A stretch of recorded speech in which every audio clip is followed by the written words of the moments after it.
سلام كان يقوم زي خبركم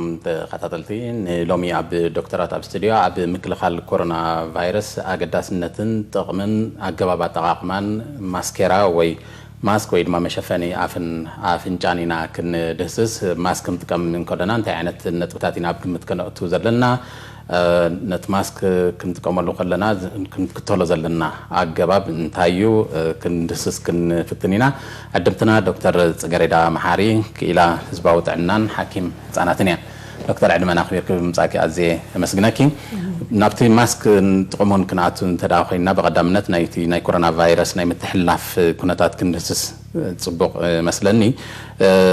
كما يزم حلالف زي كورونا فيروس بزح جزء يدعى نيريو مس ماسك أساسيرنا كنري أنت داخلنا ماسك ساب كندي كلا خللنا وي تاي تعملنا مدساسنا زي خندس تصبق سلازوانا كما يزم حلالف تصبق ስለዚህ ሓፈሻዊ ከመእተዊ ንኾነና ምእንታን ኮሮና ቫይረስ ዝም ሓላለፈሉ ቀጻሊ ይነገር እንዲዩ ግን ህጽር ብዝበለ መገዲ ክዝክር ምእንታን ወይ ከም ዘሃህር ኾነና ምእንታን ነቲ ብኣፍና ፍንጫን ዝወፅእ ነዝዒ ካብ ላዕላዋን ታሕተዋን ሻምቆ ምስትንፋስ እቲ ቫይረስ ምስቲም ገጀፍቲ ዝኾኑ ነዝዕታት ተታሒዙ ናብቲ ከባቢ ይዝራእሞ ካብቲ ሕሙም ናብቲ ጥዑይ ዝኾነ ሰብ أنتي تعسب كما قطعمي أبتي كبابين تزنيه كابتي أير أستنفسو ناوشتو يأتو ويكا أبتي كبابي تين نزعتات تين عبيتي نزعتات نبلن زلنا أبتي كبابي أنت عارفا ويكا أتي سب أنت شو وي أبس إلى الأوان أبتي تي فيروس مالتيو أب إيدو أبز خنا دو تجوبوز خنا مكل حال الميلان تزيد تقيمو أب إيدو مس كونا تيم كبابي زلو مسارحيتات أبز حزب الأوان تتوعي كامزيو بإيدو أنت حزوه من دهاركا نابع فنشو وينا عفو وينا بعينو أنت حزوه تي فيروسكا نبتي حموم آتيو تي حمام نكاكتل الدقي ركم مالتيو. تلازي زيارة بخمزيد محل على كنولا لنخل كنتات على مالتي. هو تلازي ولا كمزي يخوننبر مستي هجي كورونا فيروس درجة الشهور هي على بمقانو استفلاي رقاحتات نتي فيروسي نتي فيروس لا بحقي برتو اسلز خوندي ولا مستي نتي سبز غبرو استفلاي عينت طباي نريو زلنا تي ناي سوشال طباي مالتيو بسو ستحازو تبايلو استفلاي مصنعتات هجي وصالو مالتيو كاباتن متقاس تي ناي بحقي لببزي نمتحللاف زكل زلو تي رقاحتات نمتقاس حدا بحجي جزي بستجبر استفلالي مثلا اعتذاري أزلو نسيوم بمسحي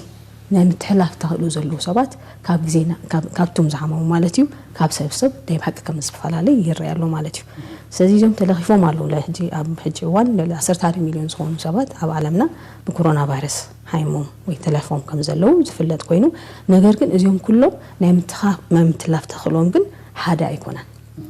لازم بمسحي زم حلال بسبالو كمتين ولو زلنا بأفريج ويك بجمجماوي حدا زحمة مسب كاكلتنا نفس السبات كم حلالف إلا ناتنا تثبيت جن ولا زي ما حلالف سبات اللو هذا سبت راح زم حلالف اللو لعلي بزوح العلي كلتا سلسة نأستاذ هون سبات كذا ما حلالف سبات كم زلوا هجير يالله مالتيو مزايتهم سبات كم سوبر سبريدر سوايلو ويكا سوبر إيميتر سوايلو مجي يسوع له مالتيو بقافتي 8% نايت متحللاف ناي حمامك مبزحت وجزي كايد زلو كابزيات نزياتهم كابتم بفلا كلهم زحمهم بكورونا فيروس استلافهم زلو سبات كاب 10 كاب 10% زبصحوا زياتهم سوبر سبريدرز كم زلو كم زغونها يريالو مالتيو سلازي تم كانتي 8 ميتاويت الحمام زي ما حلالفو تم كاب 10 سغبا 10 ميتاويت حموماتيم مالتي مستي زغبر زلو مصنعتي متي زري زلو تريوتات كله ترايوسي إذن كلهم زيكون زم على الفوزلو ببزحي نايتي فيروس ناي متحللاف ويكا كام نبصم ناي موصع زلوم تخلو زلوم سبات كن إذن كاب كلهم زحاممو إذن 10 سكاب 10 ميتا راحيو منبر نساتهم كا ببزاحتي متحللاف 8% هون متحللاف بقاتهم يقبر كم زلو كن هجي استفلالي مزقتات يردوا له مالتي سلازو مع 10 سكاب 10 ميتا نبلوم زلنا تم ملكت زرعي طرح ديم ويس ملكت زي رأي ون كون خديم هو هجي كلنا كم نفل كل زي كم زنقركا كله بكورونا فيروس تلخيفو زلو سب حمامنا يمرأي ዘርኢ ኣሎ ዘርኢ ሰብ ካሎ ማለት እዩ ስለዚ እዚያቶም ሰባት ኣብቲ ህዝቢ እንተለው ኣብቲ ኮሚቴ እንተለው ፈሊሃ ከማን ከተሪኦም ከተለልዮም ስለዘይትክእል ምናልባሽ ካ ምልክት ከይራዩ ከለው ናይ ምትላፍታ ከለው ስለዘለዎም እዚኦም ናይ ሓቂ ሓደገኛታት ኮይኖም ኣብቲ ናይ ምትላፍ ናይ ኮሮና ቫይረስ ኣብ ተራከም ዘለዎም ካ ይነገራሉ ማለት እዩ ካልእ ብስቲ ዝግበር ዘሎ መጽናዕታትን ተሪኡታትን ዝረአ ዘሎ እቲ መብዛሕትኡ ግዜ ኮሮና ቫይረስ ዝመሓላለፍ ዘሎ ኣብቲ እጹብ ዝኾነ ቦታታት ብግቡእ እቲ ኣየር ወይ ነፋስ ብተለምዶ ከም ንብሎ ዘይብሉን እቲ ኣየር ምንቅስቃስ ዝወሓደሉ ቦታ እዩ ስለዚ ዋላ ብቻይና መጀመርታ ዝመጽ ዝነበረ መረዳእታት ዘርኢ ዘሎ እንታይ ነይሩ መብዛሕትኡ ግዜ እቲ ኢንፌክሽን ዝመሓላለፍ ዝነበረ ወይ ትራክስ ዝመሓላለፍ ዘሎ ኣብ ሞንጎ እዚኦም ናይ ስድራ ቤታዊ ኣብቲ ስድራ ቤት ማለት ካብቶም ፋሚሊ እዮም ዝመሓላለፍ ነይሩ እምበር ብደገ ናይ ምትሃፍ ተኸዱሲ ብጣዕሚ ሕድ ከም ዝነበረ ይረአ ነይሩ ማለት እዩ ሕጂ ዘሎ መጽናዕትኻ ኣብ ብፁዕ ቦታታት ናይ ምትላፍ ተኽእሉ ካብቲ ክፉት ቦታታት ማለት እዩ 18 ግዜ ዕፅፊ ከም ዝልዕልካ ይነገራሉ ማለት እዩ ካልእ ኮሮና ቫይረስ ዝረአሉኻ ሰባት ብበዝሒ ኣብ ዝእከብሉ እዋን ማለት እዩ ዝኾነ ኣጋጣሚ ሃልዩ ብበዝሒ ሰባት ዝእከብሉ እንተኮይኖም ብፍላይኩም እዚኦም ሱፐር ስፕሬደርስ ዝብሎም ዘለና እቶም ብጣዕሚ ኣመሓላለፍቲ ዝኾኑ ሰባት ኣው እንተለው ተለኺፎም ከለው ምልክት ዘይርዩካ እንተኮይኖም ብበዝሒ ሰባት ኣብ ዝረኽብሉ እዋን ናይ ምትሕልላፍ ተኽእሉኻ ይርአሉ ዝተፈላለዩ ብዜናታት ንሰምዑ ኣጋጣሚታት ኣለዉ ኣብ ዝኾነ ኣጋጣሚ ብዝተፈላለየ መንገዲ ሰባት ኣብ ዝተኣከብሉ ሚእትታት ከማን ሰባት ብሓደ ሰብ ምክንያት ዝተመሓላለፈሎም እዋናት ነይሩ ማለት እዩ ወምዝ መኽፋት ምስ ብዙሓት ሃገራት ዝገብሮ ዘለዋ መኽፋት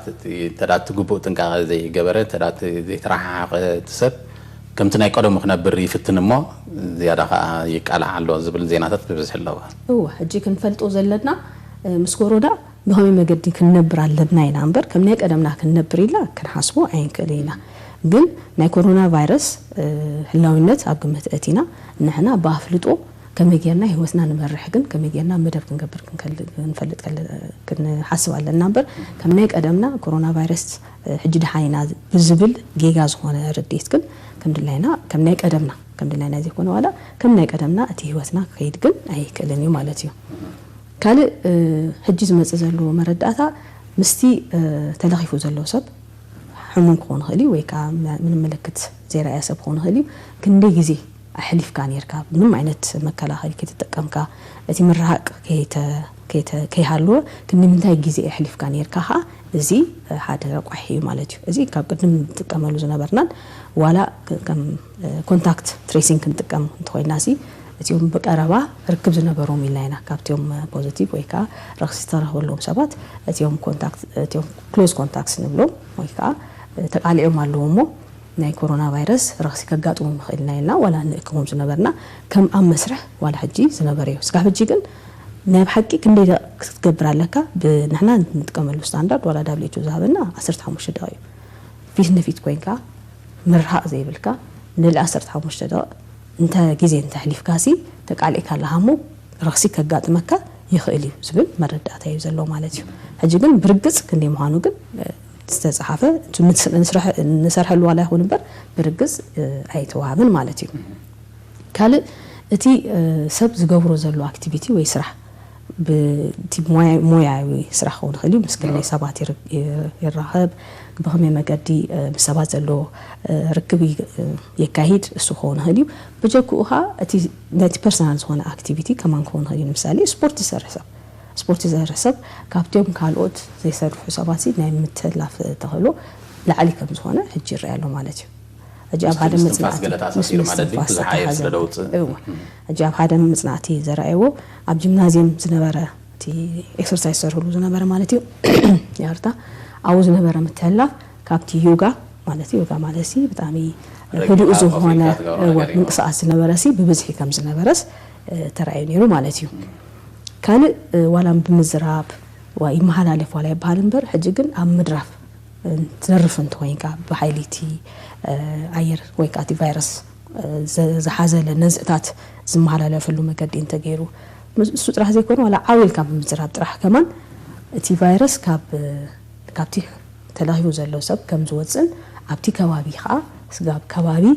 14 ደቕ ዝኾን ከም ዝተርፍ ከም ዝጸንሕ ካልኦስ ከባቢው ዘሎ ረሓቶም ዘይ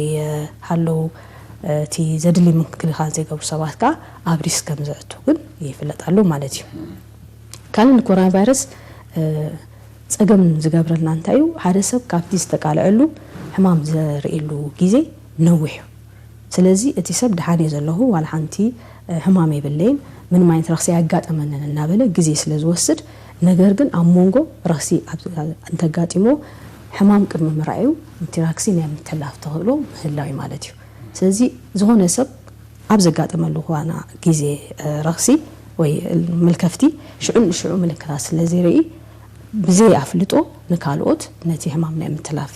ተኽእሎ ክህሉ ይኽእል ማለት እዩ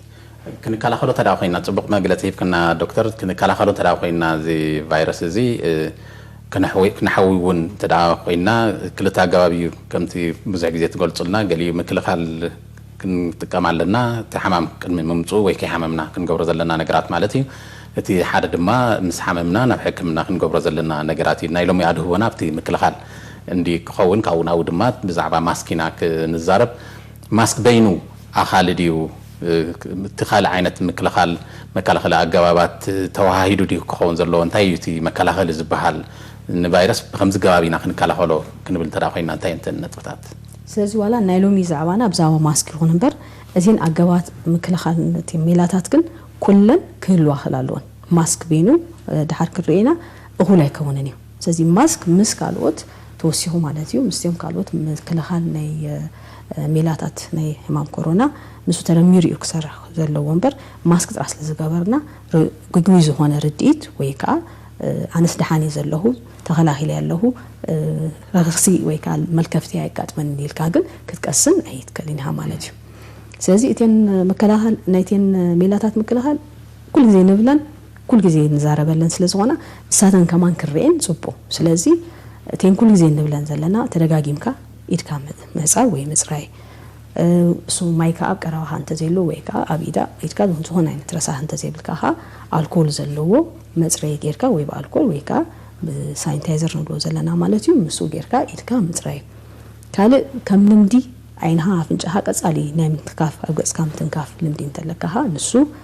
ምጉዳል ወይ ዘይ ምትንካፍ ካልእ ክንስዕል ከለና እሱ ሽዑ እንዲቲ መብዛሕትኡ ግዜ ነቲ ቫይረስ ኣብቲ ከባቢ ዝብክል ዘሎ ኣብ ኮሮና ዓይድካ እቲ ግቡእ ዝኾነ መገዲ ክንስዕልን እቲ ከባቢናስ ንክንሕሉ ማለት እዩ ንሲ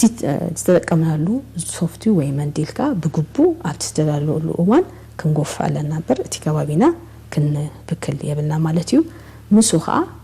ኣድላይ እንተኮይኑ ምስቲ ኩነታት ተራእዩ ማስክ ኣድላይ እዩ ኣብ ዝተባሃለሉ እዋንካ ማስክ ምጥቃም ኣሎ ማለት እዩ ስለዚ እዘን ክርኤን እንተኮይና ኩለን ተደጋጊፈን ዝመፃ ምክልኻል ሜላታት እምበር በይኑ ሓደ ካብዚ ኣውፂኻ እንታሽሙ ስለ ዝበልካዮ ናይ ብሓቂ ሙሉእ ብሙሉእ ተኸላኺለ ክትብል ግን ኣይትከልን ኢኻ ማለት እዩ ኣብታ ካልእቲ ስላይዳላ እቲ መከላኸል ሜላታት ሕጂውን ምስቲ ንዛረቡ ዘለና ምስ ትንፋስ ምትሕልላፍ ስለ ዝኾነ እቲ ቀንዲ ምትሕልላፍ እኩብ ሰባት ዝተጫጨቕሉን ቦታንካ ምውጋድ እዚ ደይመደይልካ ባፍልጦ ተገዲስካ ክትገብሩ ዘለካ ነገር መደብካ ኣሰሪዕካ ኩነታትካ ርኢኻ ብግቡእ ከተተግብሩ ዘለካ ማለት እዩ ምፍነታት እዚኣ ኩለና ንፈልጣ ኢና ግን ዘይነተግብራ ስለዚ እቲ ምፍነታትካ እንተወሓደ ናይ 1 ሜትሮ ፍልሊ ኣብ መንጎ ሰባት ክህሉ ይኽእል ኣሎ ከምቲ ንዛረቡ ዘለና እቲ ቫይረስ ልዕሊ 9 ሜትሮ እንትኮይኑ ነቲ ካልእ ሰብ ካብ ብኹፍ ዝኾነ ሰብ ምክንያቱም ኩሎም ምልክት ስለ ዘይርእዩ ማለት እዩ ካብቲ ሕሙም ናብቲ ጥዑይ ሰብ ክመሓላለፍ ስለ ዝኽእል መፍነታት ናይ ግድን ክንሰርሐሉን ብደንቢ ከዓ ኣጥቢቕና ክንሕዞ ዘለና መከላኸሊ ሜላ ማለት እዩ ካልእ ከምቲ ቅድም ዝረኣናዮ እቲ ሓደ መተሓላለፊ ረቋሒታት ኣብ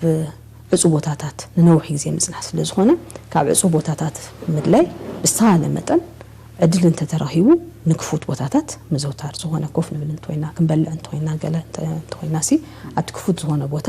ከይና እንተተዘውቲርና ዝሓሸ እዩ ማለት እዩ ከምዚ ዝበልከ ሓደ ካብቲ ሜላታት ማስክ ምጥቃሚ ግን በይኑ ከዓ ማስክ እኹል ኣይኮነን ክንብል ፀኒሕና ናይ ሎም ዛዕባና ብዛዕባ ማስክ ስለ ዝኾነ ግድን ማስክ ክንገብረሉ ዘለና ኩነታት ኣሎ ዲ ፍሉጥ ድዩ ወይስ ኣብ ኩሉ እዋን ኢና ማስክ ክንገብር ዘለና ወይ ማስክ ተደይገበርና እውን ፈጽሚ ከላኸለልና ይሁን ብለን ንኽእልና ግድን ክንገብረሉ ዘለና ኩነታት ኣበይ ጽቡቅ ስለዚህ ተንግድን ማስክ ክግበራሉ ወይ ማስኬራ ክግበራሉ ንብለለን ዋናት አለው ማለት ሲቲ ምቅላዕ እንተሎ ማለት እዩ ንኮቪድ 19 ክንቃላ እንተይና ግድን ማስኬራ ኣብዚ ሄድሊ ስለዚህ ዝኾነ ሰብ ምልክት እንተርኢ እንተይኑ ወይ ትህንጥስ ወይ ትስዕል ወይ ካጉንፋ መሰል አይነት ህማም ተሪኻ ማስክ እንተጌርካ ዝሓሸ ካልእ ዝኾነ ሰባዓላ እንደሕርኩም ምልክት ኣለካ እወ ምክንያቱም መጀመርታ እንቲዮም ከባቢኻ ከይተብል ከይትብክን ማለት እዩ ኩነታትካ እስካብ ዝረጋገጽ ማስኬራ እንተጌርካ እቲ ዝሓሸ ማለት እዩ ካልእ ዝተረጋገጸ ህሙም ኮሮና ቫይረስ እንተኮይኑ ናይ ግድን ክገብር ክላለዎ እቲ ምክልኻል ነቲ ምክልኻል ማለት እዩ እቲ ከትካው እቲ ቫይረስ ንካል ሰብ ከይልክም ወይ ካ ከይልከፍ መንታን ክገብር ክላሎ ነቲ ህሙም ዝኾነ ሰብካ ወይ ተጠርጠረ ሰብ ኮሮና ቫይረስ ምልክት ኣለዎ ኢሉ ተጠርጠረ ሰብካ ንዑ ዝኣሊ ሰብ ከማን እቲ ምቅላሕ ተቃሊዑ ስለዝኾነ እቲ ማስካ እዚኦም ናይ ግድን ማስክ ክግበረሎም ዘለዎም ግዜዮም ማለት እዩ ነገር ግን ናብቶም ካልኦት ማስክ ተመጺና ምስቲ ኩነታት ዝተሓዘዩ እቲ ኩነታት ይድረተካዩ ብብዝሒ ኮሮና ቫይረስ ዝርኤሉ ቦታ እንተኮይኑ እቲ ከባቢኻ ክንድምንታይ ብኮሮና ቫይረስ ተጸለወ እዩ ንሳኻ እንታይ ስራሕ ኣለካ ብስራሕ ዲኻ ትቃላዕ ዘለኻ ወይ ካ እንታይ ናይ ምቅላዕ ተኽእሎ ዘለካ እዚ ሁሉ ኣብ ግምት ኣትዩ እቲ ማስክ ዘድሊ ክኾን ይኽእል ማለት ስለዚ ከም ኩነታቱ ተራዩ ዝተፈላልየ መብርሂ ኣብ ዝርኤሉ ኣብ ዝወሃበሉ ዋን ማስክ ኣብ ዘድልየሉ ዋን ክግበር ክኽእላሎ ማለት እዩ ኣበይ ሕጂት ዘድሊ ንብሎ ማስክ የድልዩ ንብለሉም እቲ ምኽንያት ማስክ የድልዩ ንብለሉ ዘለና ምኽንያት እንታይ እዩ በቲዮም ምልክት ዘይብሎ ከምቲ ቅድም ተጠቅስኮ ማለት እዩ ነገር ግን በኮሮና ቫይረስ ተለኽፉ ሰባት ኣለው እቶም አሲምፕቶማቲክ ንብሎም ማለት እዩ ስለዚህ እዚያቶም ዋልሓንቲ ምልክት ዘይብሎም ነገር ግን ነቲ ቫይረስ ከመሓላለፉ ስለዝኾኑ ነዚያቶም ሰባትካ መዓስ ትረኽቦም ኢኻ ስለዘይትፈልጥ ክናባቶም ምክልኻል ምእንታን ማስክ ንክትገብር እቲ ሰብ መጀመርታ ከይመሓላለፍ ምእንታን ማስክ ገብር ክላሎ ሳኻ ከይመሓላለፈካ ሳኻ ከይተመሓላለፍ ምእንታን እቲ ማስክ ክትገብር ክትከላለካ ማለት እዩ ካልእ ዋላትዮም ምልክት ዘማዕብሉ ሰባት ቅድሚ ምልክት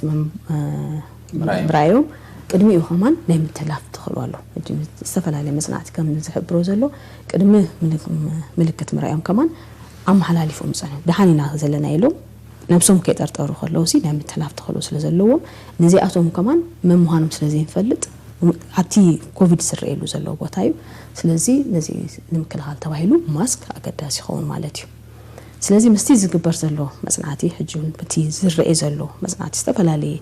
መጽናዕትታት ይወጻሉ ስለዚ ማስኬራ ብምግባር እቲ ናይ ኮቪድ ምትላፍ ተኽእሎ ካብ 17% ናብ 3% ከም ዝጎድል በሕጂ ዝመጽ ዘሎ መጽናዕቲ የርእየና ኣሎ ማለት እዩ ዋላ እንተ ተራሒቕና ልዕሊ ሜትሮ ኸማን ካብ 17% ናብ 3% ይጎድል ማለት እዩ ስለዚ እዚ እንታይ ዘርእየና ዘሎ ሙሉእ ዝኾነ ምክልኻል ሜላ ከም ዘይሎ ማለት ማስክ ስለዝገበርና ጥርና ሙሉ ብሙሉ ምትሕልላፍ የብልናን ወይ ካ ሪስክ የብልናን ኢና ክንቀስን አይንከልና ክዋሃድ ክላሎ ስለዚ እቴን ኩልን ዋላቲ ምርሓቅ ልክ ማስኬራ ዋላ ብምግባር ኣጥራት ይኮኑ ብምርሓቅ ጥራኸማን እኹል ዝኾነ ልክ ከም ማስክ ንረኽቦ ጥቕሚ ብምርሓቅ ክረኽቦ ንኽእልና ነገር ግን እሳተን ክልቲአን እንተኮይናካ ናይ ብሓቂ ዝሓሸ ኣድማዒ ዝኾነ ናይ ምክልኻል ሜላ ክህልወና ይኽእል ማለት እዩ እናበዛኺ ከምዚ ዝበልክዎ ግን እቲ ዝውሃብ እቲ መከላኸል ሜላታት ግን ብፍላይ ብማስክ ዝተሓዘ ምስቲ ኩነታት ዝተሓዘ ክኸውን ይኽእል ኣሎ ምስቲ ተሪእዮታት ኣብ ከባቢኻ ዘሎ ግን ምንታይ ኮቪድ ኣሎ ከመይ ዓይነት ማስክ ክትጥቀም ንመን ክትጥቀም መዓስ እያ ክትጥቀም እዚ ሁሉ ግን ብግቡእ ምስቲ ኩነታት ተራዩ ብግቡእ መምርሂ ሃልይዎ ዝምለስ እዩ ማለት እዩ ስለዚ ዕላማ ናይ ማስክ ምግባር ስኻን ሰብ ከይተሕልፈሎም ሰቡና ባኻ ንኸይሕልፎስ ይጠቕመካ እዩ ማለት እዩ ስለዚ እቲ ማስክ እንታይ እዩ ኣብ ኣፍንጫኻን ኣብ ኣፍካን ዝግበር መሸፈኒ ስለዝኾነ ሓደ ንስኻ ኣብ ትስእለሉ ኣብ ትንፍሰሉ ኣብ ትህንጥሰሉ እዋን ሓሚምካ ወይ ከተሕሊኻ ተለፊካ እንተፀኒሕካ ነቲ ረኽሲ ከተመሓላልፍ ይጠቕመካ ማለት እዩ ካልእኻ ካብ ሰባት ካብቲ ዝሓመመ ሰብ ወይ ካ ተለኽፉ ዘሎ ሰብ ዝኾነ ረኽሲ ከይጋጥም ምእንታን ይከላኸለልካ ማለት እዩ ዓይነታት ኣለዎ ዲ እዚ ማስክ እንታይ ዓይነት እዩ ዘለና ስለዚ ሓፈሻዊ ዓይነታት ማስክ ንኽልተ ይምቀል ማለት እዩ ናይ ሕክምናዊ ማስኬራታት ዝበሃሉ ኣብዚ ኣብ ስእሊ ያለው ዝተፈላለዩ ማስኬራታት ዝተፈላለዩ ዓይነት ኣገልግሎት ዝውዕላሉ ስለዚህ ዜን ኩለን ማስኬራታት አጠቃቀመን ከማን አሞንጎ ናይ ሕክምና በዓል ሞያ ንስተፈላለየ ምቅልዓ ዘለዎ ዝተፈላለዩ ሪስክ ንብሎ ዘለና ማለት እዩ ምስቲ ስራሕ ክንምንታይ ምቅላት ተኽሉ ኣለዎ ዝተፈላለዩ ማለት እዩ ስለዚ ዝተፈላለየን ካልእ ከማን ስላይድ ኣላ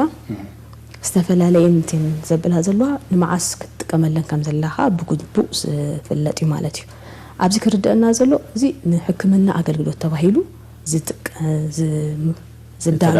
ዝተዳለወ ማስክ ከም ዝኾነ እዩ ስለዚ ናይ ግድን ኣብ ህዝቢ ኮይንካ ወይ ኣብቲ ኮሚቲ ኮይንካ ከምዚ ዓይነት ማስክ የለኒ ክትብል ከማን የብልካን ሓደ ካብቲ ኣገባብ ዘለዎ ኣጠቃቅማ ከንጎድል ምእንታን ነትዮም ናይ ብሓቂ ምክልኻል ዘድልዮም ዝቃልዑ ዘለው ብስርሖም ኣብ ሓደጋ ዘለው ክንሓልየሎም ክንክላለና ንሕክምና በዓል ሞያ ማለት እዩ ካልእ ኸ እቲ ኣገዳስነቱ ኸ ከከም ኩነታቱ ስለዝፈላለየ ማለት ከም ትስበልኮ ኩሎም እቲ ምፍላዮም ከማን ንሱ እዩ ብዝተፈላለየ ዓይነት ዝሃልወና እቲ ሓደ ካብ ሓደ ዝተፈላለዩ ሪስክን ኣገልግሎትን ካ ይህብ ስለዝኾነ እዚን ክነብል ክንከላለና ስለዚ ናይ ግድን ኣብ ህዝቢ ከምዚ ዓይነት ማስክ ዘይብልና ኢልካ ብዙሕ እንታሽም ከተብል የብልካን ክትደልዩ የብልካን ምክንያቱም ኣገልግሎቱ ነትዮም ዝቃልዑ ዘለውን ኣብ ሓደጋ ዘለውን ኣገልግሎቶም ነቲ ስርሖኻ ናይ ብሓቂ ኣርማ ይኸውን ዘለዎ ስለዝኾነ ማለት እዩ ሕጂ ህዝቢ ክጥቀመሉ ዘሎ ናይ ሎሚ ዛዕባ ናበቐንዱ ናብቲ ህዝቢ ዘተኮረ እዩ ተምሃሮ ንኣብነት ትምህርቲ ይጅምሩ ኣለዉ እንተዳ ማስክ ክጥቀሙ ኮይኖም እንታይ ዓይነት ማስክ እዮም ክጥቀሙ ዘለዎም ህዝቢ ብሓፈሻ ዝተፈላለዩ ኣገልግሎታት ተኸፊቱ ኣሎ ንኣብነት ኣብ ሃገርና ሰብ ይወፅእ ኣሎ ናብኡ ይኸይድ ኣሎ ማለት እዩ ከምቲ ኣቐዲምክ ዝበልከ ኸ እቲ ርሕቀትካ ምሕላው እቲ ዘድሊ ጥንቃቐታት እናገበርካ ማስክ እውን ክገብር ይኽእል እዩ ሰብ ኣብ ርእሲ እዩ ዝያዳ ሓጋዝ ስለ ዝኾነ እንታይ ዓይነት ማስክ እዩ ክገብር ዝኽእል ሰብ ማለት እዩ ስለዚ ነቲ ህዝቢ ኣብ ካልኦት ሃገራት ከማን ዝተኣታተው ዘሎ ብጨርቂ ዝተሰርሐ ዓይነት ማስክ እዩ ዝወሃብ እምበር ሕክምናዊ ማስክ ከውን ከምቲ ዝበልኮ እቲ ኣገዳስነቱ እቲ ዕላምኡ ከይስሕት ክንጥንቀቕ ክንክእል ኣለና ካልእ ኸ ነትዮም ካልኦት ዘድልዮም ከይጎድሎም ከነብር ክንክእል ስለዚ ኣብ ካልእ ቦታ ክትሪኦ ግቡእ ከማን ኣይኮነን ስለዚ ናይ ሕክምና ዘይኮነስ እቲ ብጨርቂ ተሰርሐ ማስክ እዩ ክግበር ዘሎ ናይ ምክልኻል ዓቕሙ ነቲ ናይ ቫይረስ ናይ ምትሕልላፍ ዓቕሚ ናይ ማስክ ይፈላለዩ ማለት እዩ ይፈላለዩ ከምቲ ዝበልኮ እቲ ምቅላዕ በቲ ምስራሕካ ማለት እዩ ከምንታይ እቲ ብሞያኻ ትቃልዕሉ ግዜ ኣለዎ ብስራሕካ ትቃልዕሉ ግዜ ኣለዎ ማለት ስለዚ ምስቲ ዘለካ ምቅላዕ ዝተፈላለዩ ማስክ ኣብ ከም ኣድላይነቱ ክትጥቀም ትኽእል ኢኻ ስለዚ ካብተን ኣብ ስእሊ ንሪአን ዘለና ነበርና እተን N95 ዝበሃላ ንምሳሌ 95% ዝኾነ እቲ ደቀቕቲ ተዋስያን ፊልተር ይገብር እዩ ፊልተር ማለት ሲ ነቲ የትርፎ ማለት እዩ ናብ ንብስኻ ከይበፅሕ ከሎ የትርፎ ማለት እዩ እዚ ንሁሉም ከማን ዝወሃብ ኣይኮነን ናይ ብሓቂ ናይ ምቅላዕ ዝተቃልዑ ሕክምና በዓል ሞያ ማለት እዩ ንሳቶም ንዓኣቶም ኣገዳሲ ስለዝኾነ ንዓኣቶም ኢና ሪዘርቭ ንገብሮ ማለት እዩ እቲ መጥባዕታዊ ማስክ ወይ ከዓ ብተለምዶ ሜዲካል ማስክ ንብሎ ከዓ እቲኦም 90% ዝኾኑ ፍሪ ዝበለ ነዝዕታት የትርፍ ማለት እዩ ኮሮና ቫይረስ ካ ከምቲ ዝረኣናዮ መብዛሕትኡ ግዜ ዝመሓላለፈሉ መገዲ በቲኦም ፍሪ ዝበሉ ነዝዕታት ስለዝኾነ እዚ ማስክ እንተገይሮም እቲኦም ናይ ብሓቂ ኣብቲ ቫይረስ ዘለዎ ወይ ከዓ ብምስሒ ዝርከበሉ ቦታ ዘይሰርሑ ሞያውያን እንተኮይኖም ሲ እዚኦም ተጠቂሞም ሲ ክከላኸሉ ስለዝኽእሉ ንዓኣቶም እቲ መጥባዕታዊ ማስክ ይወሃቦም ማለት እዩ ወይ ከዓ ደንበኛ ርክብ ጽቡቕ ዝኾነ ርክብ ወይ ከዓ ዝጠበቐ ርክብ ምስ ዝሓመመ ሰብ ምሳሌ ዘለዎም ወይ ከዓ ዝኣልዩ ዘለዉ ሰባት እንተኮይኖም እቲ ሜዲካል ማስክ እንተገይሮም ዝሓሸየ ማለት እዩ ነገር ግን ነቲ ጀነራል ፖፑሌሽን ክንብል እንተኮይና ግን ናይ ጨርቂ ማስኬራታት እኩል ይኸውን ማለት እዩ እዚ ናይ ጨርቂ ማስኬራታት በቲ ከባቢኻ ዘለዎ ስራሕ ስለዝኾነ ማለት እዩ እዚኣቶም ካብ ሕጅኻ እንዲሁ ዝወሃብ ዘሎ እቲ ዘሎ ቁሩብ መረዳእታ ካብ ቦታ ቦታ ይፈላለዩ ምክንያቱም ዝጥቀሙሉ ዓይነት ጨርቅኻ ዝተፈላለየ ስለዝኾነ ስለዚ ምስቲ ዘሎ ሕጂ መረዳእታ ካብ 30 እስካብ 50% ዝኾነ ናይ ፊልተር ምግባር ተኽእሎ ከም ዘሎ ስለዚ ከምቲ ቫይረስ ከላኸለልካ ይኽእል ማለት እዩ ነገር ግን እዚ ናይ ጨርቂ ማስኬራታት ኣገዳሲ ዝገብረን ካብ ደገክ መጽካክ ከላህልካ ዘይሆን ንስኻ ምናልባት ረኽሲን ተጸኒሑካ ንኻልኦት ከይተሕልፍ ከም ዝኾነ ግን ክንፈልጥ ክንክላለና ኣብ ምንታይ ዝምርኮስ ሕጂቲ ኣድማዕነቱ ኮንቲ ዝበልኪ ካብቲ ጨርቂ ናብ ጨርቂ ፈላለ ስለ ዝኾነ እቲ ዓይነት ጨርቂ ኣብ ቦታኻ ከመይ ኣለካ በቲ ዘለካ ትሕዝቶ ክንምንታይ ከዓ ከም ዝበልኮ ክንምንታይ ነቲ ጨርቂ ማስክ ክስራሕ ከሎ ነቲ ዕላምኡ ክንምንታይ የማልኻ ኣብ ግምት ከኣቱ ክላሎ ስለዚ ኣድማዕነት ክኾን እንተለዎ መጀመርካ ተሰርሐሉ ጨርቂ ብከባቢኻ ዝርከብ ክኾን ክላለዎ ናይ ብሓቂኻ እቲ ፊልተሪንግ ጥራሕ ዝብል ንብሎ ሕጂ ንዛረብ ኣለና እምበር ዋላ ኣየር ንሳ ክስተንፍስ ክትክእል ኣለካ ጌርካዮ ማለት እዩ ስለዚ ክንምንታይ ከተስተንፍሰሉ ትኽእል ኢኻ ምቹ እዩ እዚ ሁሉ ኣብ ግምት ከኣቱ ክላሎ ስለዚ ከምቲ ዘለካ ከባቢ ከምቲ ዝበልኮ እቲ ዘለካ ስታንዳርድ ወፅዩ بدحريو كم زيجيركم سريحكم تواهلو سي كنقر خلالو نبر طرح ماسك سلازرخابكا سلازغبركا يوسي نايم حق كلا خلال الليل كايلكا كتامامنسي ايتكلينها مالتي كان تكافاتات كندمنتا يلو مخنياتوم تي قند ناي جرق ناي ماسك اقداسنتو كاباها ምናልባት ንሳረክሲ እንተለካ ንካሎት ከሐልፍ ካብዝሆነ ክንምንታይ ሊክ ይገብር ወይካ ኣብ ከባቢ ኣገጽካ ይለግብ ግን ኣገዳሲ ማለት ይምፍላጡ ምክንያቱም ከሰንፍስ ዘለካ በቲ ማስክ ይንበር በቲ ከባቢ እቲ ማስክ ጣሚ ምቹ ዘይኮነን እንት ኣየር ዘይውጽ እንተይኑ እቲ ኣየር ሲ ብጎኒ ይዝውጽ ማለት እዩ ስለዚ እቲ ኣድማዕነቱ ይጎድል انت داملو افكا تدادي تشفنه ابز طرح تدا قينو وي كتنتس كلها كتتنفس كلها بغني يوصم زغدد يخونالو مالسيت علاموس يسحتالو مالتي هو ስለዚህ نور مستنفاسن نور مسعال እናገበርካ ግን ሙሉ ተሸፈነን አው ዝተርፍን ከሆን ከላሉ ማለት ነው ከማ ማለት ካለ ከምቲ ዝበልናዮ مستنفاسه ዘይጸግም ከሆን ከላሉ ጌርካዮ ነውሕ ግዜ እንደሃክ ጽንት ማለት እዩ ስለዚህ ምቹ ዝሆነን ጽቡ ጌርካ ከተሰንፍሰሉ ትኽልንካ ከሆን ከላሉ ስለዚህ ተሰርሐሉ ጨርቂ ዝበልክዮ ከምዛ ዓይነት ጨርቂ ኢልካ ክትውስን ኣይትኽልኒኻ ማለት እዩ ፍሉጥ ጅና ኣብነት ከም ናይሎን ይጽቡቕ ኮተን ይጽቡቕ ጡጥ ይጽቡቕ ክንብል ንኽልኒና ወይስ ቅሩብ ከምኡን ክንብል ንጽገም እንዲና ምክንያቱም ኣብቲ ከባቢኻ ዘለካ ማቴሪያል ካ ይውስነካ እዩ ስለዚህ ካብቲ ዘለካ ማቴሪያል ዓይን እዩ ዝሓሸ ናይ ሀቂ ፊልተሪንግ ካፓሲቲካ ቴስት ገይሮ ከምዚ ዝሓሽክ ተባሂልካስ ተነጊሩካስ በሆም መሰረት ከተሰርህን ከተዳሉ ትኽሊኻ ማለት እዩ ሓፈሻ ግን ከማሎ ዘሎ መለክዒታት ወይ ረዋሕታት እዚ ሓፈሻዊና ንዛረብ ዘለና እወ እና ሓፈሻ ርዲትና ንዛረብ ዘለና እንታይ እቲ ከማሎ ዘሎ ሓንቲ ናይ ጨርቂ ማስክ ኦኬ ከማሎ ዘሎ ካለ ከምቲ ዝበልኮ ምቹ ኾን ኽላሎ ነው ጊዜ ስለዝገብሮ ከይፈሕፈሕካ ከይትርህጽ ወይ ካዝሆነ አለርጂክ ዝሆነ ታሽኩ ከይገብረልካ ምቹ ኾን ኽላሎ ማለት እዩ ኣብ ጎኒኻ ኣገጽካ ክሰጥም ክኽላሎ መእሰሪ ሃሊዎኻ ንነዊሕ ሰዓታት ኣብ ነብስኻ ለጊቡ ክጸንሕ ክኽላሎ ካል ድርብርብ ዝኾነ ኣጭርቲ እንተሃሊዎኻ ይመረጽ ተሆነ ሰለስተ ዝኾነ ድርብርብ ኣጭርቲ ምክንያቱም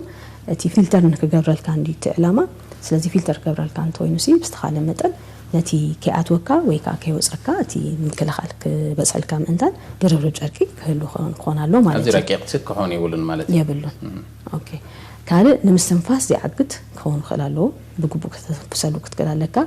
ካለኻ ከም ጨርቂ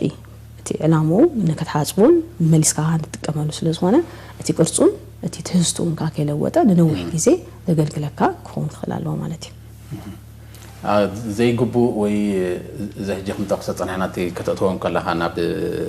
نفسها كتطلع زلكا النجارات نتاعي كم زبسل نرير لنا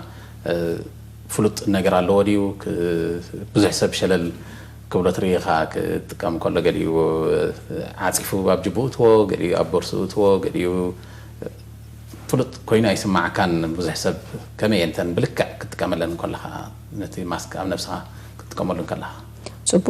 ስለዚህ እቴን ክትገብረን ዘለካ ከምቲ ቲ ማስክ ዘገልግለካ ወይ ካ ትደልሉ ዘለካ ምክንያት ካብቲ ረክሲ ከላሃለልካ ስለዝኾነ ኣብ ዝኾነ እዋን ዝኾነ ረክሲ ወይ ቫይረስ ምክንያት ኮሮና ዘረፍ ስለዝኾነ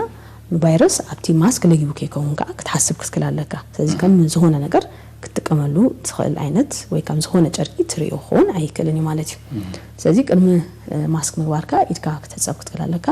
بدحريو تي ماسك أبا أفنجها كم زلجبل بدحريها تحت المنكسكا كم زلجبل مسرع جسكا مستيزلو مستحاسي أتياس اللي كم تريز الله مالتيو بدحريت እዝንሃ ፕላስቲክ እንተወይኑ ዳይት እዝንሃ ተዘይ ኮይኑሃ መእሰሪ እንተለዎ ኣብ ልዕሊ ርእስሃ ክትኣስሮ ክትከላለካ ማለት እዩ ነገር ግን ሓንሳብ ምስ ገበርካዮ እቲ ካልእ ክትጥንቀቕ ዘለካን ብጣዕሚ ኣገዳሲ ዝኾነ ነገር ኢድካ ነቲ ማስክ ክትሕዞ ይብልካን ምክንያቱም እንታይና ሓስብ ዘለና ወይ ከዓ እቲ ዕላምኡ ኸማን እንታይ እዩ ምናልባሽ ዝኾነ ዝተበከለ ኣየር ዝተበከለ በቲ ቫይረስ ኣየር ሲሄብካስ ኣብቲ ቫይረስ ከየሉ ስለ ዝኾነ ከምዚ ኣብ ዘጋጥመሉ እዋን ኢድካ ብሳሙና ክትሓፀብ ክትከላለካ ማለት ስለዚ እዚ ባፍልጦ ተገዲስካ ክትገብሮ ክትከውን ከላለዎ እንተጋጢሙ ናይ ሓዝም ተሓይስካ ገለኻ ኢድካ ክትፅርዮ ክትከላለካ ማለት እዩ ቅድሚ ምግባርካ ግን ኩል ግዜ ትገብሮ ዘለኻ ማስክኻ ብርሹ ከም ዘይኮነን ረሳህ ከም ዘይኮነን ክትራግስ ክትከላለካ ዝኾነ ቀዳድ ዝኾነ ምብልያ ሸዋት ገለ እንተሎ ኸማን ነቲ ዕላሙ ብግቡእ ስለዘይምልኦ ዘሎ እቲ ማስክ ኣድማዒ ስለዘይከውን እቲ ትጥቀመሉ ዘለኻ ማስካ ናይ ብሓቂ ጽቡቕ ኣብ ጽቡቕ ደረጃ ዘሎ ኣብ ጽቡቕ ኩነታት ከም ዘሎ ክትራግስ ክትከላለካ ማለት እዩ ስለዚ እቲ ማስክ ጌርካዮ ዘለኻ ኩሉ ግዜስ ቫይረስ ከም ዘሎ ክትሓስብ ኣለካ ማለት እዩ ብደገ ክመፀካ እንከሎ ቫይረስ ከም ዘሎ ክትከተተለካ ማለት እዩ ወረክሲ ከም ዘሎ ጌርካ ሓሲብካ እቲ ምክልኻል ንዑ ኢልካ እንዳትገብሮ ዘለኻ ረክሲ ከም ዘሎ ሓሲብካ ረክሲ ከም ዘሎ ጌርካ ክትጥቀመሉ እንተወይንካሲ ብኣገባብ ክትጥቀመሉ ክትከላለካ ማለት እዩ እንታይ እቲ ሓደ ዘይግቡእ ኣለባብሳ ንብሎ ወይ ዝስቁናዕ ኣይኮነን እዚ ማስክ እዚ ጽቡቕ ኣይኮነን ክንብሎ ንኽእል ነገራት ኣብ ግምት ከእትዎ ዘለዎ ሓደ ሰብ እንታይ እዩ ጽቡቕ ስለዚ ማስክ ሓሊፉ ትርኢ እንዲኻ ኣብ ሰባት ዝገብሩ ግን ዘይግቡእ ኣለባብሳ ግን ትርኢኻ ስለዚ ከምቲ ዝበልኮ ጥልቁይ ዝኾነ ማስክ ክትገብር የብልካን ኩሉ ዘይትገብሩ ዘለኻ ማስክ ንቑስ ክኸውን ይኽእል ኣሎ ምክንያቱም ጥልቁይ ዝኾነ ማስክ እንተኮይኑ ዝኾነ ጀርም ኣብ ልዕሊኡ ኮይኑ ክብቁልን ስለ ዝኽእልን ካልእ ፀገማት ከምፅልካ ስለ ዝኽእል ብዛዕባ ኮቪድ ንሓስብ ኣለና እምበር ካልእ ፀገም ከማን ከምፅልካ ስለ ዝኽእል እዚ ጥልቁይ ዝኾነን ረሳን ዝኾነን ማስክ ብመሰረቱ ክትገብር የብልካን ማለት እዩ ካልእ ነቲ ማስክ ብግቡእ ኣብ ክንዲ ምግባር ኣብ ክሳድካ አንጠልጢልካ መሃድ እቲ ዕላማ እቲ ማስክ ዘድልየካ ዘሎ ንክትከላኸለሉ ካብ ዝኾነ ክትገብሮ እንተወይንካ ክትገብሮ ኣለካ ወይ ከተውፅኦ እንተወይንካ ከተውፅኦን ከተቐምጦን ክትከላለካ ካልኣይ ግዜ ንስካ ትጥቀመሉ እምበር ኣብ ክሳድካ አንጠልጢልካ መሃድ እዚ ግቡእ ኣይኮነን ማለት እዩ ወይ ከዓ እስካብ ንቁሩብ ግዜ ኢልካ ኣብ ግንባርካ ምልዓል እዚ ኸማን ግቡእ ኣይኮነን ካልእ ነቲ ማስክ እቲ ኣብ ሓደ እዝንኻ ኣውፂኻ ናብ ካልእ እዝንኻ ምንጥልጣል ከማን እዚ ብትክክል ኣይኮነን ማለት እዩ ካልኻ ንግዚኡ ድሓኒፅ ንሃልየልካ ኣውፂኻ ኣብ ጣውላ ወይ ከዓ ኣብ ካልእ ምቕማጥ ነቲ ኩነታት ኢኻ ተጋድድ ዘለኻ ምክንያቱም እቲ ከባቢኻ ትብክል ዘለኻ ስለዚ እዚ ኸማን ግቡእ ኣይኮነን መሊስካ ክትሕዙ ከለኻ ነቲ ቫይረስ ዘይኮነ ትከላኸል ዘለኻ እቲ ኩሉ ቦታታትን እቲ ማስክ ባዕሉን ከማን ረክሲኻ ተብዝሐሉ ዘለኻ ስለዚ እዚ ክትጥንቀቐሉ ክትከላለካ ማለት እዩ ዘውፃኻዮ ማስክ ከዓ ዳግማይ ክትመልሱ የብልካን ዘውፃኻያ ማስክ እቲያ ትጥቀመላ ግዜ ፍልጥቲ ክትከውን ኣለዋ ምስ ዘውፃኻያ ከዓ ተሓፂባ ኢኻ ነቒፃ መሊሳ ክትገብራ ዘለካ እምበር ካልኣይ ግዜ ከተመልሶ ትክክል ኣይኮነን ማለት እዩ ካልእኻ ማስክ ብሓባር ምጥቃም ብዝተፈላለዩ ምክንያታት ሓደ ማስክ ንሓደ ሰብ እምበር ብሓባር ክትጥቀም ግቡእ ኣይኮነን ማለት እዩ ኣተሓፃፅቡ ከመይ ክኸውን ዘሎ እቲ ማስክ ስለዚ ብጨርቂ እቲ ናይ ጨርቂና ንዛረብልና ደይሕፀብ ማስክ እውን ክህሉ ይኽእል እዩ ከምቲ ዝበልከ ምናልባት እቲ ናይ ሕክምና ክኸውን ይኽእል እዩ እቲ ንዛረበሉ ዘለና ግን ብጨርቂ ተሰርሐ ማስክ ስለ ዝኾነ ክሕፀብ ይኽእል ማለት እዩ ልክዕ ከም ዝኾነ ክዳን ግን ኣለዎ ዲ ግምት ከተትዎ ዘለንካ ነገራት ቅድሚኡ ከመይ ጌርና ንውፅኦ ቁርብ ንዛረበላ እሞ እወ ስለዚ ዝገበርናዮ ማስካ ብግቡእ ከነውፅኦ ክንክእል ኣለና ስለዚ ኣብ ቅድሚት ክንትንክፎ ይብልናን እንታይ ሒዝናዮ ኢድና ክንፀብ ክንብል ኣለና ዋላ ከነውፅኦ እንተይና በቲ ቅድሚት ዝኾነ ኣብ ኣፍንጫና ሒዝና ክኾኑ ይብሉን ልክ በቲያ ዝገበርናያ በቲን መእሰሪን ሒዝና ነውፅኦ ምክንያቱም ብደገ ረክሲ ክህልዎ ከም ዝኽእል ብውሽጡን ከማን ኣነ ምናልባት ረክሲ እንተፀኒሑኒ ኣብቲ ናይ ውሽጢ ክፋል ቫይረስ ክፀንሕ ከም ዝኽእል ክንፈልጥ ስለ ዘለና ንዓ ኣብ ቦታ ኣብቲ መፅንሒ እስካብ ትሕፀብ ሽዑ ወይ ንሓፅቦ ወይ ካብቲ መፅንሒ ኢልና ዝሓሰብናላ ቦታ ብግቡእ ኣኪብና ክንፀንሖ ክንክእል ኣለና ማለት እዩ ምስ ወፃእና ሕጂ እውን ረክሲ ክህሉ ይኽእል ኢልና ስለ ዝሓሰብና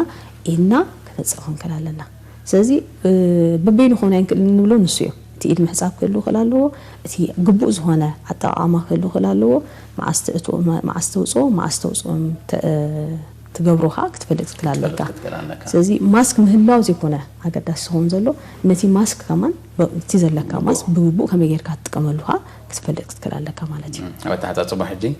سلزي مس كم تزبل كي من الوقت مس وطاع خيو أب فقدوا يكون كان كتأم متزلك فليناتو فليناتو فلينا كتأم تحت كلالك مالتي بس قال كداون تجلون كتحاول سيبل كان مالتي ده حركة حتى ويلك عماشن قالن توينو من الباشا كله حساب الله مالتي تزي كوينو جن تيزا حاشة بيد كام حسابي ماسك ديو بيد كام حساب تيزا حاشة مهنياتهم شعن شعا كتقبرايها مالتيو كندوها تاشو مسلزي كونه بيد كام حساب حاشة مبزحتي سبكا بيدو سلز حاسب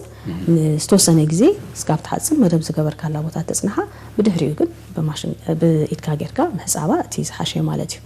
سلزي تيناجر كماسك أتسألن بسرعة حساب خلاله سلزي لو ميزقبر لياس وحكا خندق ما خنكلالنا لو ميستقمنا له ماسكها كيت حاسبه مليسنا كنجبرس زي كل كسالي زهونه سراح يزحتنا نزلو مالتي ስለዚህ ከንሓጽቦ ከለና ብልውጥ በለ ማይ ወይ ካ ውዒ ዝኾነ ማይ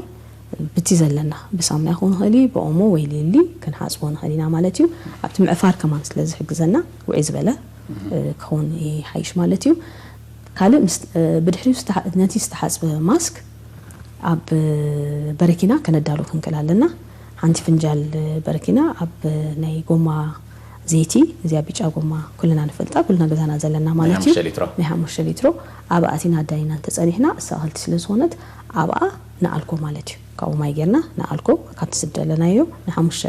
دأز هنا زفيفنا مسنا إحنا بدحريو عاوزينا بلوز هنا ماي للي أنا أبصحي ننقصهم مالتي بدحريو نكت كملو كم بحدش ريدي كوني الكيسان مالتي ስለዚህ በማይ ጥራሕ ሓጽብካ ወይ በማይ ሳምናን ጥራሕ ሓጽብካ ሙሉ ሙሉ ተማመና ይተኸልኒ ማለት ግድና ፍታ ናይ በረኪና ነገር ከተተዋ ኣለካ ማለት እቲ ዝሓሸ በበረኪና ክትገብር ወይ ከዓ ክትካል ኣማራጺኻ ኣማይ ምፍላሕ ከተፍልሖ ማለት ትኽእልኻ ጨርቂ ስለ ዝኾነ ሲ ንሓደ ደቂቕ ዝኸውን ኣፍሊሕካ ብድሕሪኡ ከተብሉ ዝሓሸ ንክትተማመን ማለት እዩ ንክትተማመን ከምኡ ጌርካ ክትጥቀም ትኽእል ኢኻ ስለዚህ ተራ ነገር አይኮነን አውጽአቱ ገለ ከተብሎ ዘለካ ነገር አይኮነን ሐሳብ መስተጠቀምካሉስ ግቡእ ናይ ምምካን መስርሕ ሕሊፍካ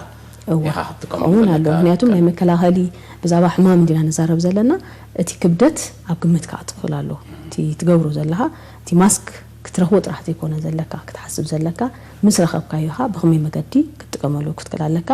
ኩል ግዜ ኢኻ ክኸውን ዘለዎ እዩ መዓልታዊ ክኸውን ዘለዎ ወይ ከዓ ተውፂኻዮ ኢኻ ካልኣይ ክትገብራ ስለዘይትክእል ካልኣይ እንተለካ ክትቀይሮ ስለዘለካ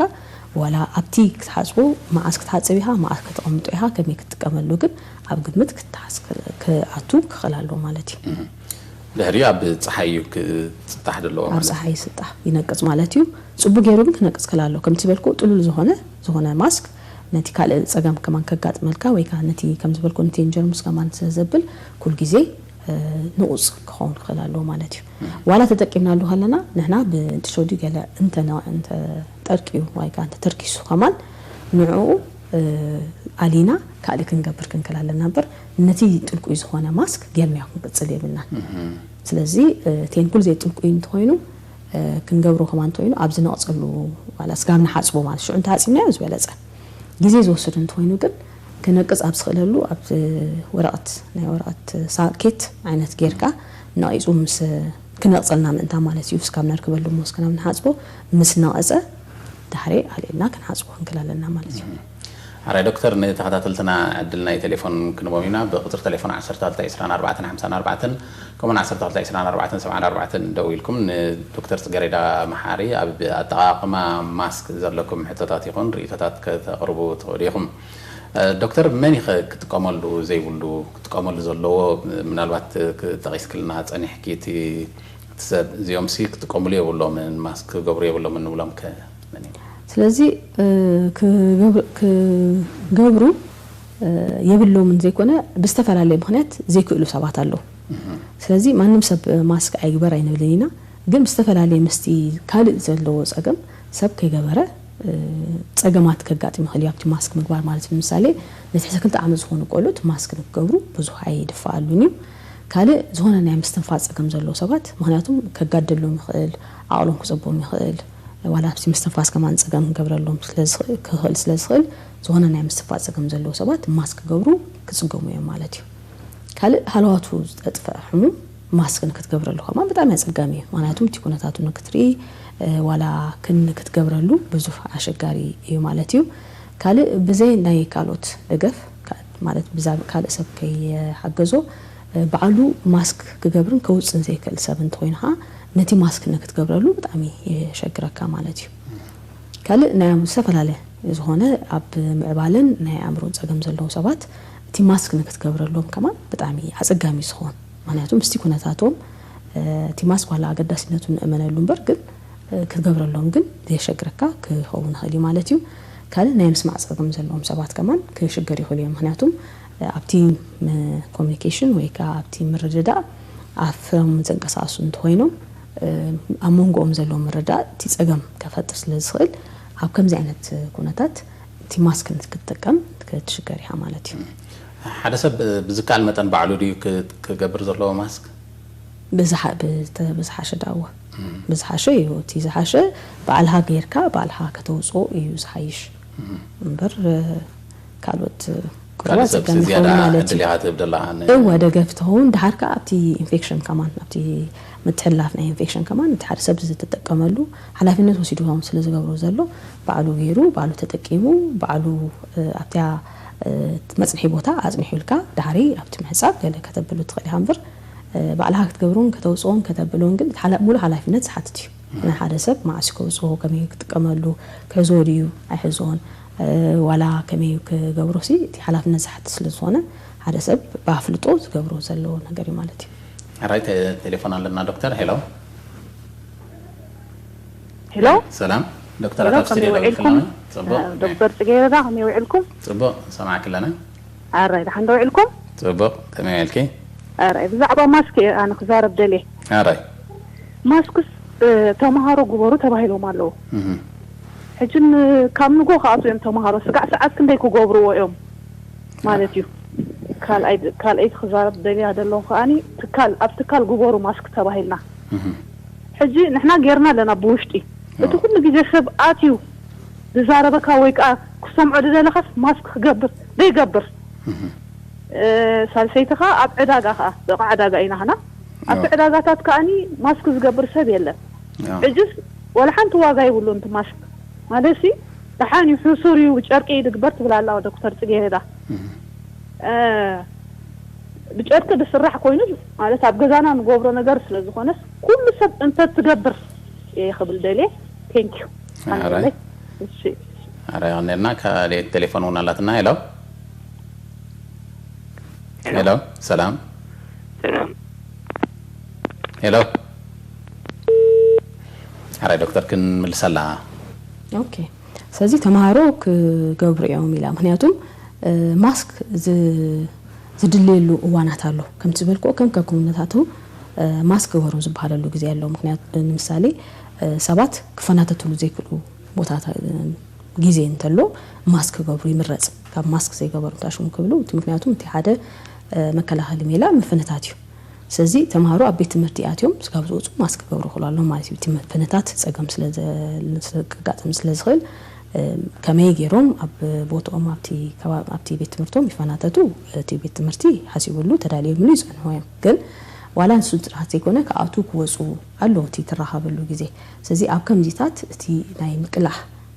እድል ስለዘለዎ ከከም ኩነታቱ ሰብ ማስክ እንደገሩ እንተ ተመሪጹ ከምቲ ዝበልኮ አለያ ዝሆነ ዋን ማስከብሩ አለው ማለት ተባለሉ ዋን ከገብሩ ማለት ስለዚህ ኩሉ ሰብ ይገብር አለው ወይካ ኩሉ ሰብ ሊዲው ምስቲ ኩነታት ተራዩ ምስቲ ዘለዎ ሪስክ ምስቲ ዘለና ናይ ምቅላህ ተخلو አብቲ ከባቢና እዚ ሁሉ ምስቲ ዘለና ተخلو ከማን ትቀረብ ከማን አብ ግመት እትዩ መን ይገብር ዘለዎ በማን ከጸን ይኽል መን ይካ ዝሓሸ እሳት አብ ግመት አትዩ ከምቲም ተማሃሩ ህጂ ገብራለው ምስተባሉ አድላይ እንተሆይነሃ እቲም ካልኦት አብ እንተገይሮም ካ ቲ መምርሂ ክመጽዩ ቲ ተጠቃምነት ካ ክህሉ አለው ማለት እዩ وسن ساعات الله ودي ماسك تجبروا لذلك ويس نوح ساعات ممكن تجبروا تجاني ولا تجاني يبل سجاب زي تلقي كم تزبلكو زهون عينت متلقاي ويكا نايم أقداد زهون يعني نايم بالشام ملك تنتزي بلو ماسك تجبروا تغليها والهند وهم يهامو تشوفون على لون بالزلنا نوح زي كيركايو نوح زي تزعرب ተብል ትርህጽ ብዙ ነገር ስለዘለዎ እቲ ክትገብሮ ከለኻሲ ምቹውን ቅቡልን ክኾን ይኽእላሉ ማለት እዩ እቲ ካልእ እቲ ማስክ መንክሰርሖ ከም ትዝበልኮ ማስክ ጨርቂ ኣብ ኣፍንጫና ምግባርና ይኮነን እቲ ኣገዳሲ ዝኾን ዘሎ እቲ ማስክ ናይ ሓቂ ከላኸለካ ይኽእል ድዩ እዩ ኣብ ሕቶ ከኣቱ ዘለዎ ስለዚ እቲ ሰብ ክገብሮ እንትኾይኑ ኣብ ገዝኡ እቲ ብምንታይ ዝገብሮ ዓይናይ ጨርቂ ዝሓሸ እዩ ከመይ ጌርካ ተዳልዎ ገለ እዚ ሓደ ስታንዳርድ ዝኾነ መረዳእታ ክህልወና ክእል ኣለዎ ስለዚ ከምቲ ዝበልኮ ኣብቲ ዝውሃብ ሓበሬታ ኣድላይ እንትኾይኑ ማለት እዩ ኣብቲ ዝውሃብ ሓበሬታ እናተዋሃበ ስለ ዝኸይድ ነዚ ኣብ ግምት ምእታውካ የድልዩ ማለት እዩ ነገር ግን ማስክ ስለዘለና ሕጁን ክንቀስን ይብልና ማስክ ከምቲ ዝበልኮ ሙሉእ ምክልኻል ክኸውን ኣይክእልን እተን ኩለን ኣብ ግምት ከኣትዋ ዘለዎም ምክልኻል ሜላታት ኣብ ግምት ከኣትዋ ክላሉ ነበር እቲ ማስክ ከማን ብምግባርካ ከማንሲ እቲ ሪስክ ክበዝሐካ ከማን ነብስኻ ይክእል እዩ ስለዚ እዚ ሁሉ ኣብ ግምት ከነእቱ ክንክላለና ነበር ስለዝተሸፈንካ እቲ ጌጋ ዝኾነ ርድኢት ወይ ከዓ ምትእምማን ግን ከተህድር የብልካን ማለት እዩ عارك على التليفون على هيلو هلو سلام لا عندكم صبوك من الكا صبو مس دكتور تقرا صبو تبدو لاجين اجي كابزواتاتن كملا هاجر تاكيبوم ما راح هذا خفلي فدلو ابز خرجات بحقيقه ما فلو مالتي هجي كنت تشكس بهذا ما صرت فرماسي هنا كيتكا قليل لا ترخبل مالت انا بعد وين كم هنا كنت فلس ترخبه فرماستا يلا هجي ببعض ما تتحيزوا ترأيوا بتوم سمايا سفيو ويكا كان بعض باراتولوجي ولا خال اسمي تسفيو انت قبل بنيرو بناتهم تقتهي محشن يعني لي راي يعني لنا قال تليفون على هيلو هلو سلام هلو دكتور اتاب استوديو هو دكتور اتاب استوديو رويل كلا اوكي تازلاتنا حتى انت بزعبه ذا نحجي زبها زل دحرتم يجمروا كلنا كوليجات تمارو خينا اجي كوليجات تمارو هم تنفلطهم كابز تفلل كفالاتنا ارشام جمر اجي نعلت عسس لتقا جمر تبعت اجي بخمي يختحزناتهم كم زبها للو بدكتور تقريتها اتماس كمولو مكالا خلص قوم نحد ازي كيلو ندكتور حتى هذا اللي بخمي انت تحز يحيي مالت دايركتلي اون زمت زلو تعالت يعني تجمرو اجي كم يختحز ما تقدم كم خزربنا طنها قدم تزم شبو دعنهم ترغاغي خاطو اذا حيشن يرون كلن زبلناتنا قمت على نجم زملكو تاكل ودكتور تقردا خنتي حسب الله بخمي انت تحز يحيش تناي ممهر مستمهر مسرح مالت كاري هو ناي كوليجات تخلى لي شافات ارسان اما خلن لازم اطسي بخمي انت تحز يحيش وي كما يتحيزو كوني خل ابزبل كتبندل عراي يعني لنا من الوقت مس ماسكي كانت بغات زلا زياده حنقن تداريت ولا نعذر ولا نخلينا اقدمت على تحتنيرا دكتور بتكالات كمونا بداغا زلو تماكتكال زلو سبات ماسك غورو تبايدنا لنا تتطقامي نابانا زمت سب ግን ማስክ አይገብርና አለሞ እዝስ ሓደገኛ ይኮነ እንዶ ትብል ነራ ቲ ከምቲ ዝበልኮ ቲ ኩነታት የብለካዩ ከመ ያለው ኩነታትና ወይ ይወስኖ ማለት እዩ ስለዚ እዚሁም ገለ ሓበሬታ ክዋሃበናይ ማለት እዩ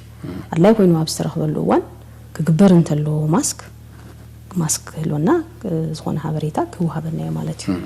ተሰብ ታ ማስክ ጌራ ደለና ምንታ ተደዋሊት ከም ተረዳ ቋሳ ካብቶም አገልግሎት ዝህቡ ሰባትያ ሳ ማስክ እንተዳ ጌራላ ክትገብሮ ዘለዋ ነገር ማስክ ዘይብሎም ሰባት ኣብዚ መጽሉ እዋን ክትገብሮ ዘለዋ ነገር እንታይ እዩ ማስክ ስለ ድገበሩኸ እንታይ ውሕስነት እዩ ዝህባ ምናልባት ሪስክ የነርኪ ክሞ ግን ክትንጽረላ ስለዚ ንሳ እንተ ጌራ ምስ ብዙሕ ሓሳብ ትራሃብ ስለ ዝኾነት እቲ ማስክ ምግባራ ምስቲ ከምቲ ዝበልኮ ብስርሑ ሰባት ሲ ብስርሖም ምስ ብዙሕ ሓሳብ ዝራሃቡ እንትኮይኑ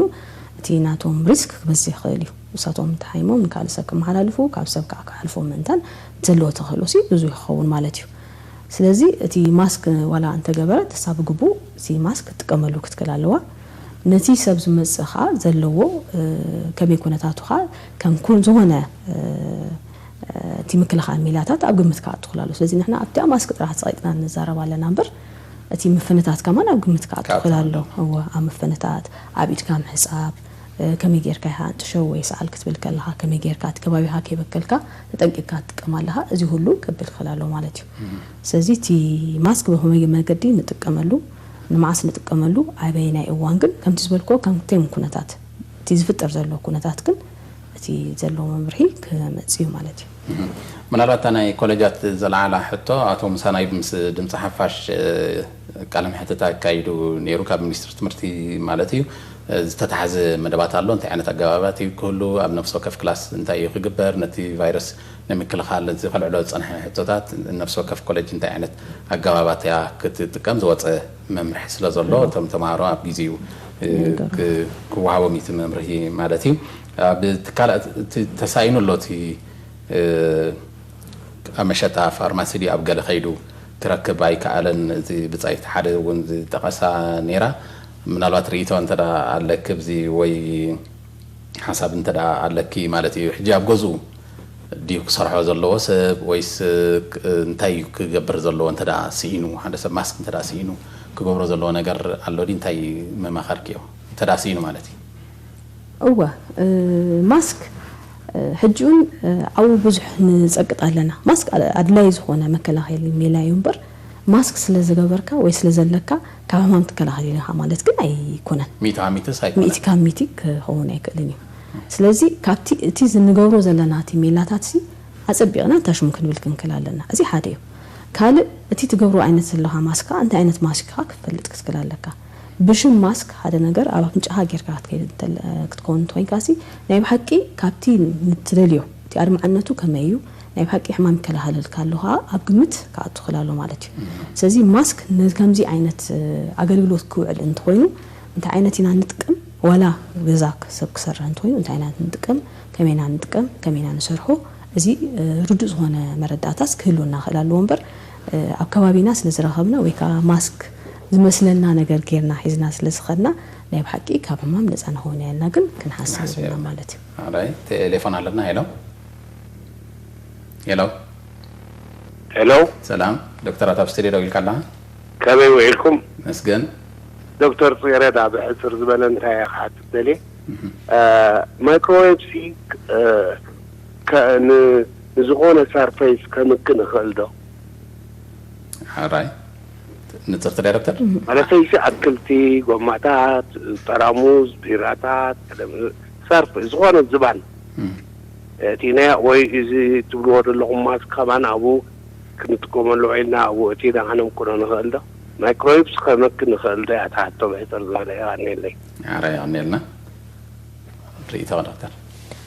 ሶ ኣነ ናይ ማይክሮዌቭ ክንደይ ዲግሪ ሴንቲግሬዱ ኣይፈልጥን እየ ንሕክምናዊ ከም ማይክሮዌቭ ኣይኮነን ካልእ ዓይነት መምከኒ ታሽ መሳርሒ ኣለና ማይክሮዌቭ ግን ኣይኮነን كنا نجارات كان معلسي بحاويت بلاشون توينو ويكا كتعلقو ويكا كتحسبو زيت كلن توينكا بكالا عينت لا يتعلنا نحن ممكن اللوزيكم ستاندردايز هنا فليز بلا عينت ينبر مايكرويف ايكون مالتيو سلازي انا مايكرويف ماسك كم زي كتقمل يوزبل انتاشمو اي راهون مايكرويف كان توين كندي دقيقه كتقبرو كندي باور كمان አለው መስለኝ حقي نتقمل غزانا سلز هنا كل سب كمان سلازلو ازين كنا بلاين كلينا قال قال فنفون هنا ناي حقي ادمعي هنا متقمي كتقملوا نخلنا وميلا انت للناسي او كنسقط الي حسب مالت ስለዚህ ምናልባት እቲ እንታሹ ማይክሮዌቭ ከመዘ በሕክምና እንጥቀመሉ ዘለና ናይ ማይክሮዌቭን ሲስተምን በበይኑ ከም ዝኾነ ግን ከነግር ደሊ ማለት እዩ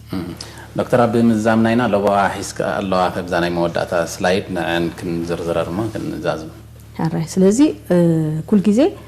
ብዛባ ሕማም ክትዛረብ እንቶይና ክንጸቅጥ ዘለና ክንሰርሕ ዘለና ኣብቲ ምክልኻል ሕማም ይበር ኣብቲ ፈውሲ ኣይኮነ ማለት እዩ ብፍላይ ከዓ ምስ ኮሮና ስለዚህ ምክልኻል ሕማም ምንም መተካእታ ዘይብሉ ናይ ብሓቂ ዝበለጸሓ ፍቱን ዝኾነ ዘዴ ከም ዝኾነ ክንፈልጥ ክንክላለና ማለት እዩ ካልእ ከዓ ብዛባ ማስኬራ ሕጂ ንዛረባ ኣለና እቲ ማስኬራ ከዓ ኣብ ገጽና ስለዝገበርና زي قبوء زخونة متأمان كيبنا قل عصبينا كنتقم كلالنا ماسك ስለዝገበርና كم زبالكو حلافين ننتهاوي زخونة التحزا ماسك كلونا زلون بر اتي ماسك مقبارنا زي قبرنا من زي مقبارنا كم زي كونا قل عصبينا كنفلت كنكلالنا ماسك لزي جبرناها اتيم كالوت نفلتومن ناي بحقي أدمعي كوينهم استراهون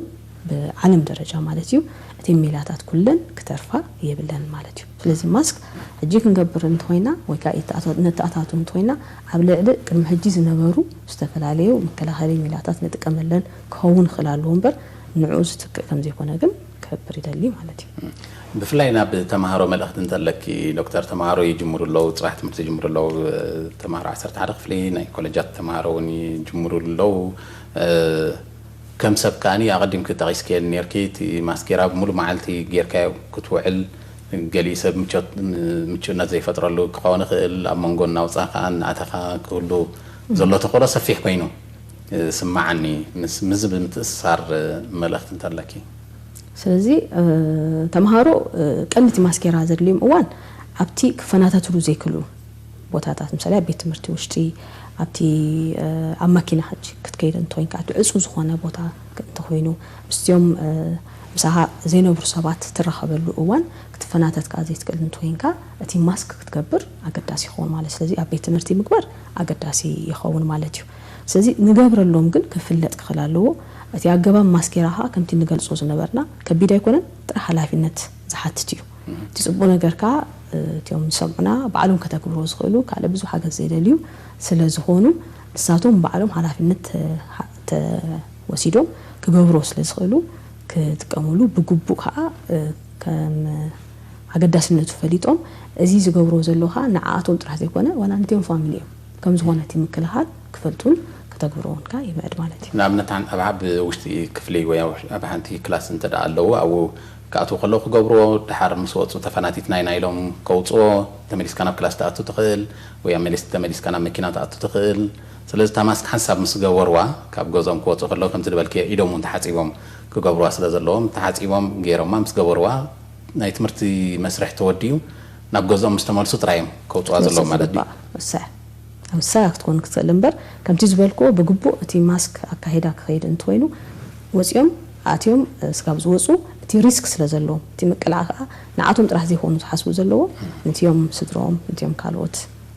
بصوتهم كحسبو سلزلوم ازيها أبجمد كأتو خلالو مالتي سازي كل زي جبرو انتوينو تيوم زجبرو لوان جبرو لا كم زلوم توزيوم معها بحفلة وقت وسخت كلالو كحسبو هالو مالتي كيار كازلوم انتوينو كيرو بجبو كتكملوا كم زلهم كن عقبت كأدخل على مالتي. عزينا مسكينة كدكتور يعني لنا زي خبر كنت عتلتين أي لهم تحسنا بتزازيم الله قدمتنا دكتور تجاري محاري